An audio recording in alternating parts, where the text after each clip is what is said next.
All right, so we thought that maybe the Padres would be interested in Kevin Kiermaier because the Padres need a center fielder after Trent Grisham was traded to the New York Yankees, but Kevin Kiermaier is off of the board. It looks like, according to various reports, John Heyman, Bob Nightingale, Mark Feinsand, I believe. Nightingale says here Kevin Kiermaier has reached agreement on a 1-year, $10.5 million contract with incentives to return to the Toronto Blue Jays. The deal should become official today. MLB has tweeted out, it's happening, back to Toronto. Would I want to pay $10.5 million to Kevin Kiermaier for 1 year? Probably not. I was thinking more in like the $7 million, $8 million range for Kiermaier for 1 year. I knew you weren't going to get him for 3 mil, but I was hoping maybe for less than 10 mil. So who is left now for the Padres? As some of these guys end up coming off the board, I'm looking at these free agents and I'm like, maybe move Tatis to center field, or maybe that's what is the easiest thing to do. I still stand as the best thing is to just have Tatis be in right field. He said to Kevin Acee recently, I think it was last week, that he views himself as a right fielder. And he and the Padres, I think this is pretty much what he said. They think that him being in right field is more important than him being in center field at Petco Park, which is interesting. But, Trent Grisham doesn't have a strong arm, but he was able to survive out there in center field. So I wonder how they're going to solve this. Who is going to be in left field, obviously, is a question. Who is going to be in center field? I don't think that Jacob Marcy is going to be the opening day solution there in center field. I don't think Jackson Merrill is going to be up on opening day to be in the outfield. I think they're going to try to keep him in the infield. Is Jake Cronenworth moving to the outfield a possibility? Because it would open up first base. You could keep Ha-Sung Kim, obviously Bogarts, Manny. Now, on opening day, Manny might not be playing third, so you might have Kim at third, Bogarts at short, Croney at second, and then whoever you bring in, hopefully they bring in a first base DH bat. With Croney playing the outfield, I would say, hey, in spring training, let's try it.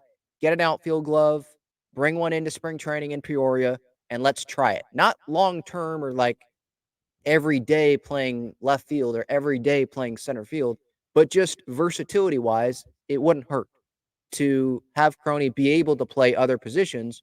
Because if Ha-Sung Kim stays on this team, we know Bogarts is playing, we know Manny's playing, and you probably want more offense, more power at first base. If you want your best players out there and you still want to be playing Jake Cronenworth, a few times a week, if he's not playing in the infield, if he doesn't have an everyday spot out there like other guys do in the infield, if that's not going to happen, then I think it makes sense for him to be more valuable defensively for this team. He already is valuable, but for him to be more valuable defensively for this team, give him an outfield glove. What's the worst that can happen? Like it doesn't work out and he's just not good.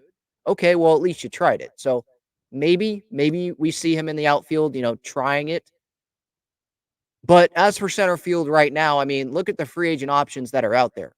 Bellinger, unrealistic. I think he'll just go back to the Cubs. That's how it feels right now.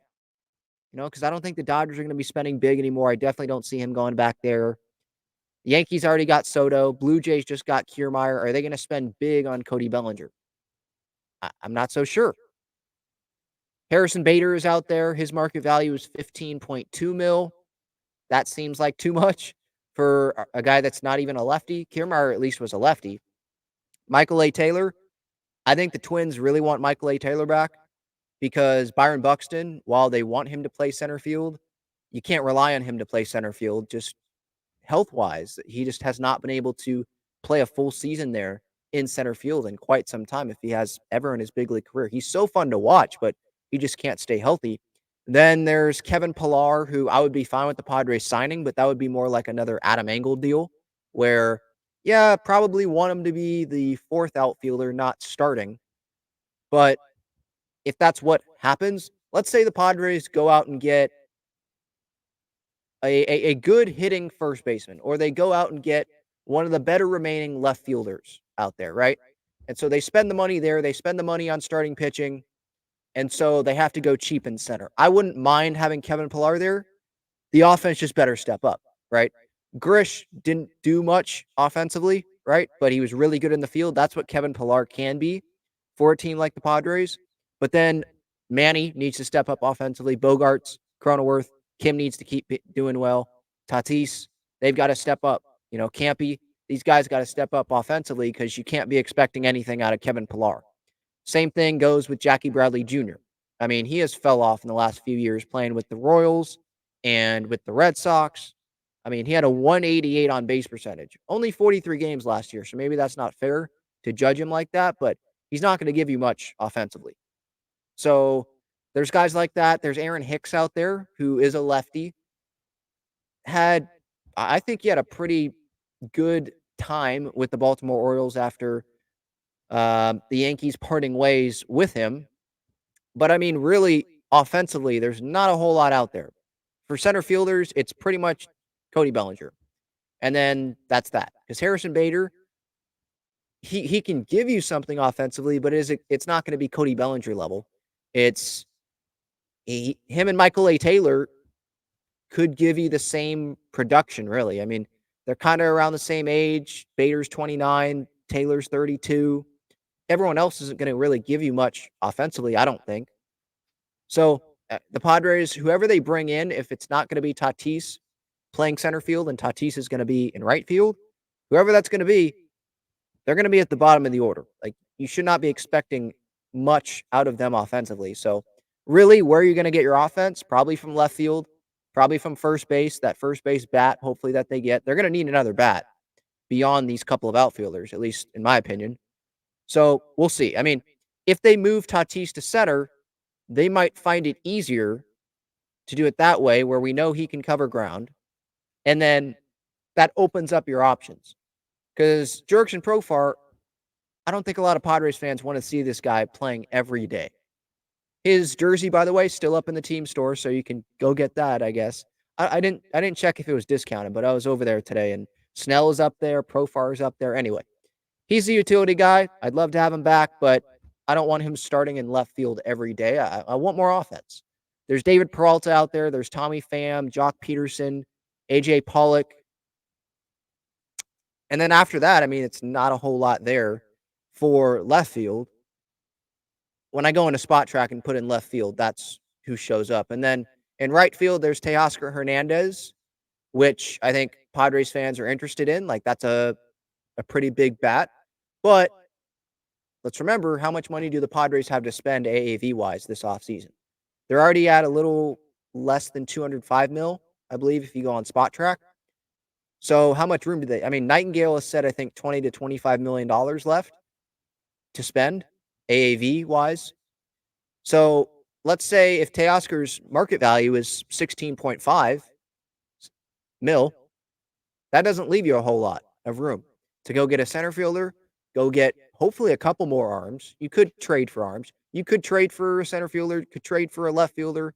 Anthony Santander could be someone that the Padres would be interested in with the Baltimore Orioles. I think he has 1 year left of control. He could play a corner. Don't the Cardinals, they always have a lot of outfielders. So there are options out there. I thought that maybe in the Soto deal, if they were going to get an outfielder in a trade, it was going to be in the Soto trade because the Yankees are acquiring an outfielder, and maybe they would have gotten in Oswaldo Cabrera or Everson Pereira. Not someone that's like this amazing outfielder, but someone that at least can fill something, because right now the Padres don't have anything. I mean, it's Tatis and then Jose Azocar.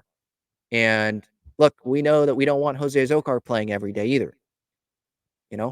So yeah, the options aren't great, but I think there's more options for the Padres if Tatis is in center field. But I still look at it as Tatis just won a platinum glove in right field last year. He's comfortable there. He views himself as a right fielder now.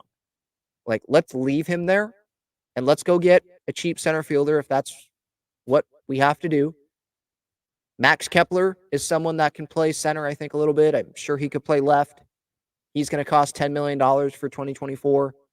That is a good amount of money, though, with what the Padres have left. So there's still obviously questions here. But yeah, Kevin Kiermaier is someone that I wanted.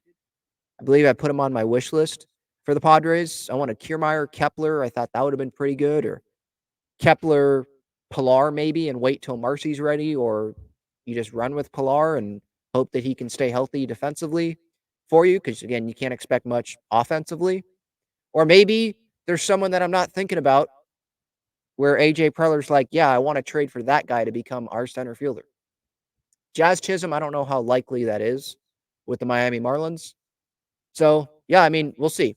I there's there aren't center field options that immediately pop into my head on the trade market, but AJ's made some trades where you're not thinking that that trade is coming, or you're thinking that the trade is coming, but not for certain players that he acquires. Maybe he adds on a player that you're not even thinking about. So it's going to be interesting. We'll see. Randy Rosarena, that name for some reason wasn't popping in my head. I should throw his name out there for left field. Trades, free agent signings. Hopefully, I don't know. Let me know in the comments. What direction do you want the Padres to go here? Do you want it to be the trade route to fill out the outfield? Do you want it to be free agency? Do you think that the Padres can spend on a center fielder and left fielder?